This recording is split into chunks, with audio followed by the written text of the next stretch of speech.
Hello, I'm Goat King. Welcome back to the realm. Today we're going to continue talking about our Zelda dungeon that we're making for Pathfinder 2nd Edition.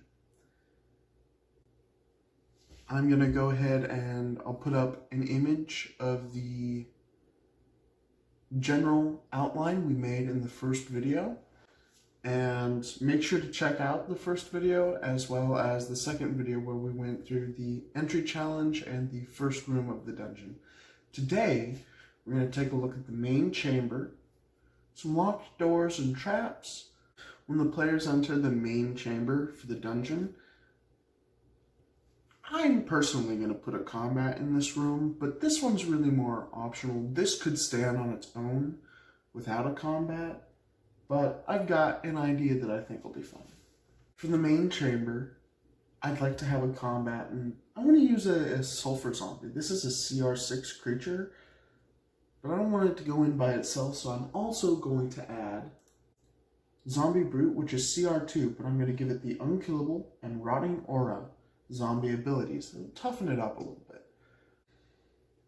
Going over the encounter budget and creature XP and roll rules on page 489 of the core rulebook, this encounter should be trivial, and that's perfectly fine. It's not the mini boss or the main boss.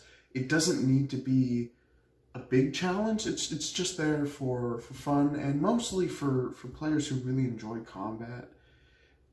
If you have a group of people who don't particularly enjoy combat, I would suggest cutting this one out. It is an extra that's being thrown in there for fun. It's not dropping any specific items. It's entirely reasonable. You could cut this out if your group doesn't particularly enjoy combat. The Sulfur Zombie.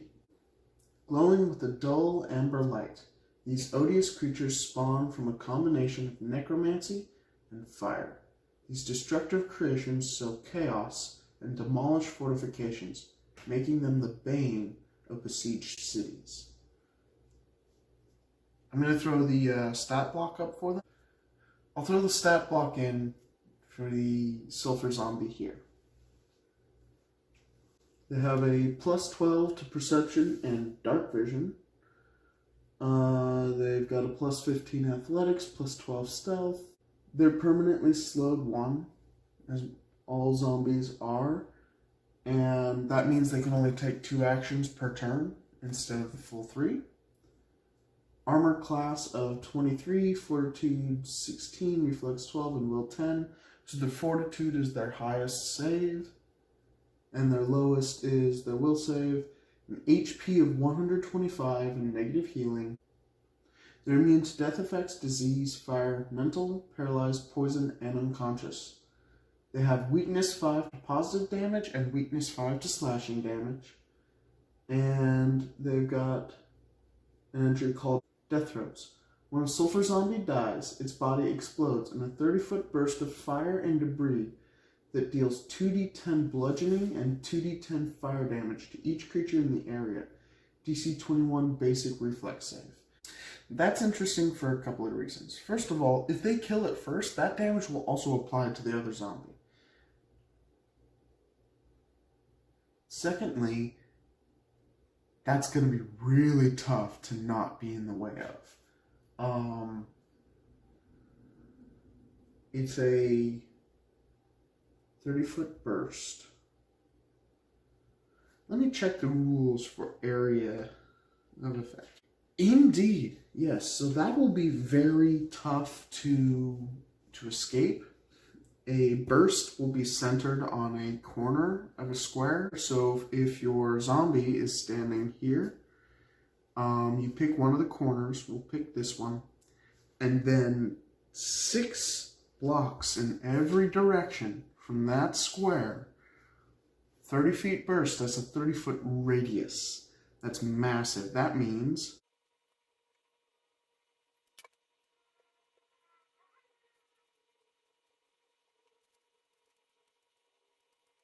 that's the area that this thing will take out.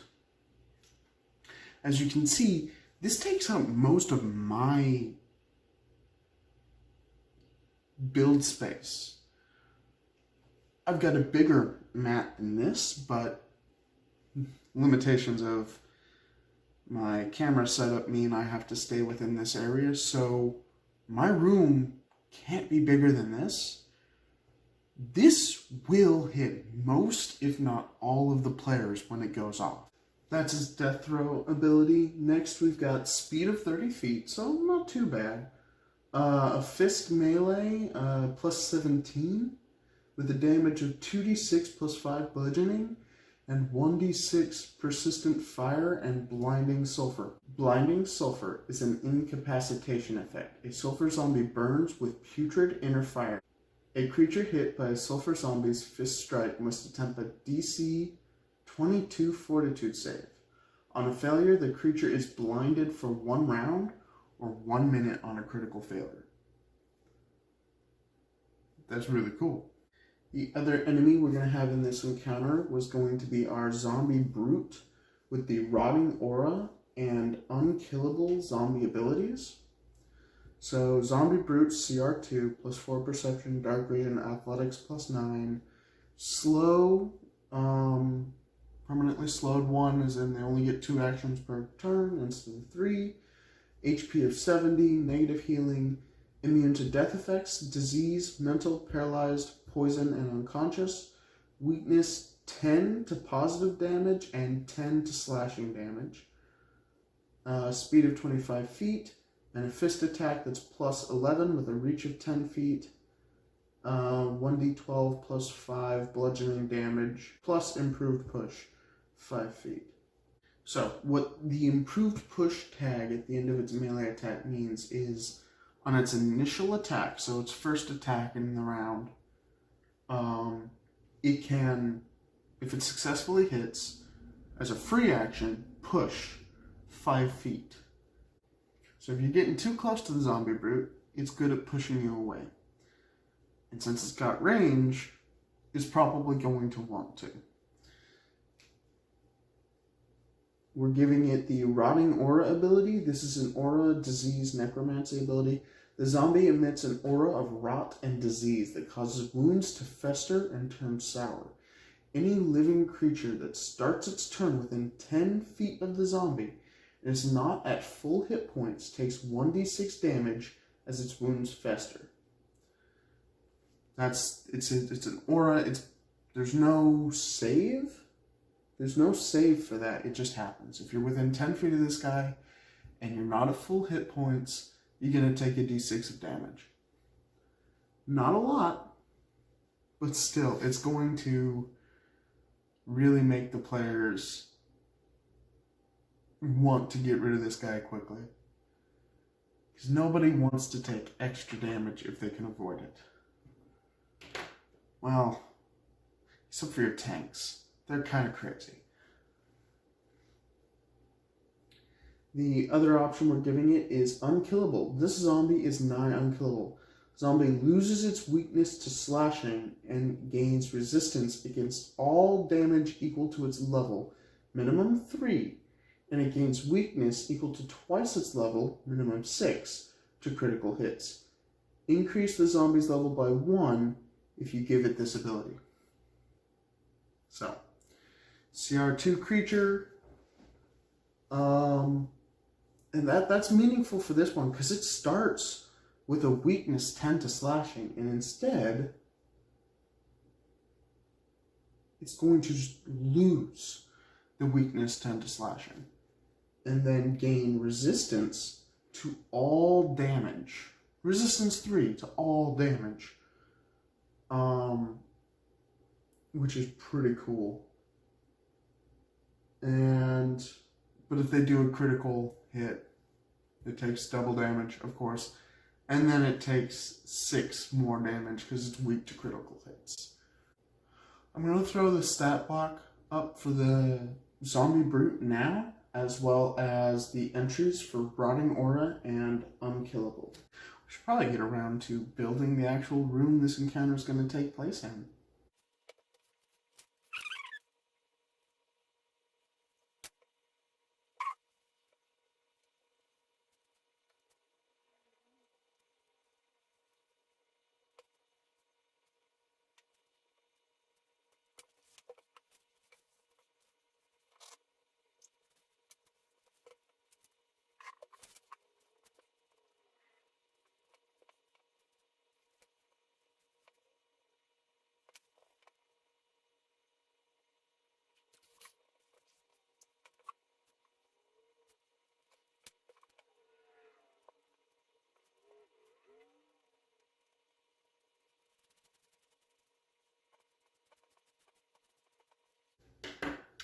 Here we have the main chamber, all designed up. The entrance is here. There are 2 locked doors either side here. There is a moving staircase that currently leads to a clockwork door that's missing a gear. That's going to take us to the boss fight. There is a coin door like we used and introduced in episode 2 with the first chamber of the dungeon. And there is a door that is barred with no visible mechanism for opening. And here we'll have the 2 monsters that they can fight, being our upgraded zombie brute and our sulfur zombie. We're going to treat this area here as if it's the bottomless pit trap from page 524 of the core rulebook. It's a hazard level 9. Description: an iron trapdoor covers an infinitely deep 10-foot square pit. We're going to ditch the trapdoor. So the stealth DC for this is 0. It's clear to see. We're going to treat this as an infinite pitfall. If a creature falls in, they will fall and continue to fall potentially forever. They can try to grab an edge to avoid falling, which is described on page 472 of the core rulebook. And the DC to climb the walls or grab the edge is 26. The pit contains many handholds, so the fallen creature can try to grab an edge again every 6 seconds.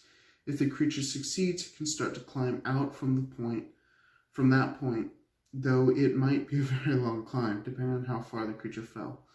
Since the creature falls endlessly, it can rest and even prepare spells, though items dropped are usually lost forever. In Zelda dungeons, we do see infinite falls fairly often enough. A pit that goes down into just darkness.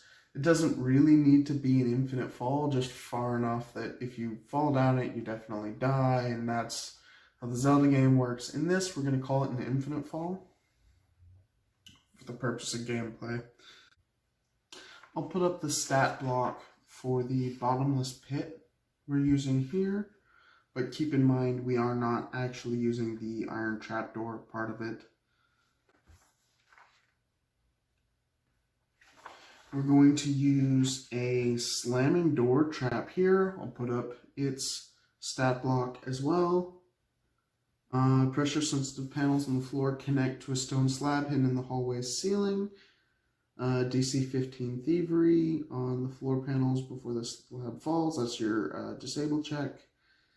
The trap has a DC 17 stealth. We're going to modify both of these DCs. We've got one DC for the dungeon. We're set at 26. We're going to have both of these DCs be that for the sake of, first of all, keeping it easy to remember for the game master. And second of all, keeping it challenging for the players. The slamming door hazard is a level 1 hazard. We're just upgrading it for use in a higher level dungeon. You can easily have a better built, more well hidden, more dangerous version of a trap. It's not necessarily a thing that can only come in one variety. So we are going to upgrade its DCs to 26.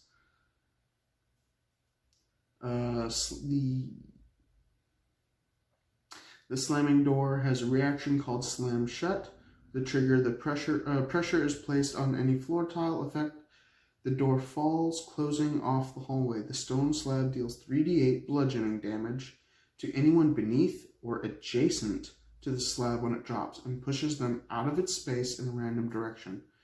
A creature that succeeds a DC 17, I'm going to say DC 26 reflex save, takes no damage and rolls out of the way in a random direction. On a critical success, they can choose the direction. Lifting the falling slab requires a DC 24, we're going to call DC 26 athletics check. Hitting the floor panels triggers the trap. The slab uses the same armor class and saves as the trap. Hardness 12, HP 48. That's just going to be positioned right in this way, so if they're not careful it might get squished. Since this door will be closed, there isn't a random direction they can be pushed out, so they will by default be pushed this way. Your rogue can probably disable this trap and then get in and pick the door lock. And then on this side, we're going to use scythe blades. It's a hazard 4. And again, we're going to upgrade all the DCs to 26. 2 blades each hidden in a 15-foot long ceiling groove, are both connected to a tripwire. Falling scythes is a reaction. The trigger is the tripwire is pulled or severed. The effect is both blades swing down, each one striking all creatures under the ceiling grooves. Melee scythe plus 12, deadly 1d12, with the damage of 2d12 plus 4 slashing, no multiple attack penalty, and the trap resets after 15 minutes.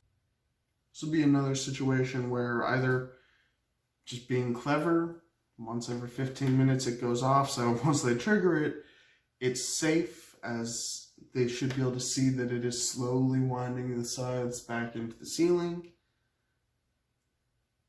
so they can get around it if they need to, or the rogue might disable it before going on to pick this door lock. That's where we're going to wrap the video up today.